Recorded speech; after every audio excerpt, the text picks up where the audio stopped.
And David Saperstein, what can I say about David? But I will tell you this, that day that I was sworn in, well, the day before, we had a mass at my alma mater, Trinity College in Washington, D.C. And it was a mass that was dedicated to the memory of the children of Darfur, the memory and the plight of the children of Darfur and of the victims of Katrina, the children of Katrina. Who better than David Saperstein to lead us that day in his beautiful, beautiful remarks. And what he said was, he quoted Leviticus and he said, "Do not stand idly by the blood of your neighbor." What a charge he gave us that day. What a charge he has given us throughout his life in service and leadership. Rabbi Saperstein, thank you so much for your tremendous leadership, being in the lead on the issue of Darfur, speaking so eloquently of the children of Katrina. It was an interesting day because there were two speakers, Rabbi Saperstein and Father Robert Dryman. Father Dryman gave us his last words that day because shortly thereafter he left us. But between the two of them, those who attended the Mass were taken to a new place in terms of the challenge. They challenged us. They said, "We know you know what your convictions are, what your commitments are, but you have the courage. You have the courage to make sure that all of the children of the world have their needs met." And of course, as I say, David from the depths of Leviticus, about standing idly by. Thank you, David.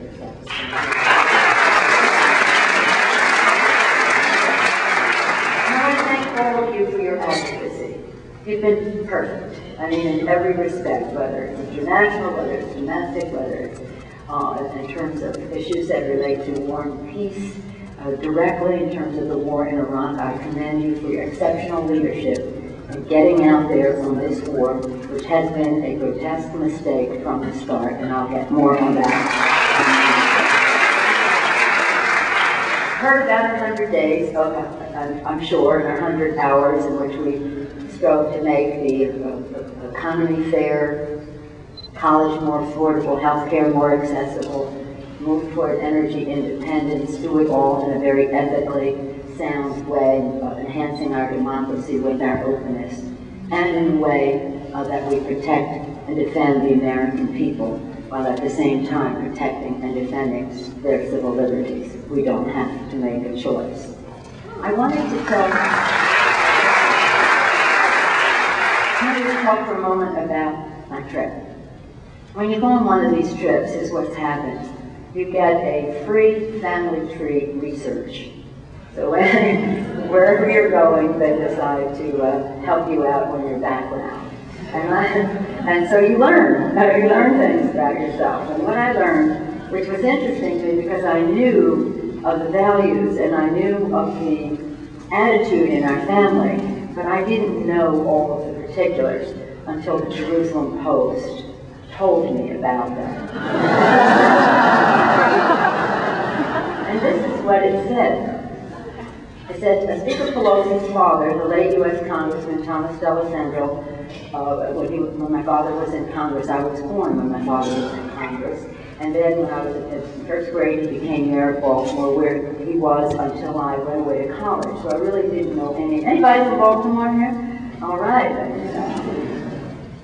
But when he was in Congress, here's what it says. It says, D'Alessandro, his name, was one of the congressional supporters of the Berkson Group, a maverick Jewish political action committee that challenged the Roosevelt administration's policies on the Jewish refugee issue during the Holocaust and later lobbied against British control of Palestine. Now, he was a New Deal, worshipped at the shrine of Franklin Roosevelt, Democrat. Mind you, my brother's name is Franklin Delano Roosevelt. I have to say any more about that. So this was not to be expected.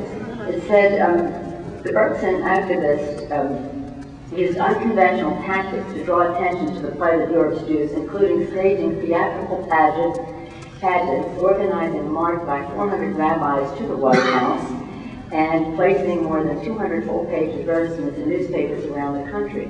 some of those ads featured lists of celebrities, prominent intellectuals, members of Congress who supported the group, and of course, my father. It goes on to say it was remarkable because he was such a Roosevelt loyalist, and yet he was supporting a group that was publicly challenging a Democratic president. And until late in the Holocaust, the Roosevelt administration's position was that nothing could be done to rescue Jews from the Nazi camps except to win the war. The Bergson group was convinced that there were many steps the U.S. could take to rescue refugees without impeding the war effort. Well, it goes on for a couple more pages about how wonderful my father was and being a risk taker and the rest. And I did know when I was growing up, he always bragged about being a Shabbat boy. And I did know that he spoke Yiddish, and when he went out campaigning, that he would lapse into, he spoke better Yiddish than Italian, and then that became to be Shabbat boy. But in any event, I was so really very proud of the research that they did. I knew something about it, but again, you go on these trips to get a free family tree. Well, that was happening in Israel, what was happening in the United States is that we were being highly criticized for engaging in dialogue. In fact, questioning what that dialogue was about, which I think really, without getting too political here, is really a problem for our country. What we found when we were there, we went to, I know Mr. Ellison was already here and spoke of our trip, but let me just put it in this context. We arrived there in time for Riva Price, Riva Price, for Riva Price to have us all ready for our Friday night dinner. What do we call that? Shabbat dinner. Okay, so we had our Shabbat dinner that night.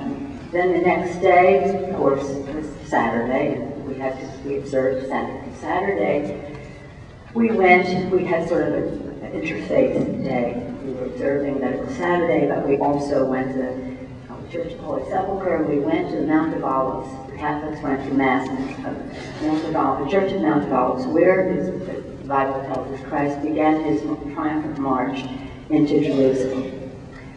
The next day, of course, was Passover, so we could arrange that we would have a beautiful Seder, and that was wonderful.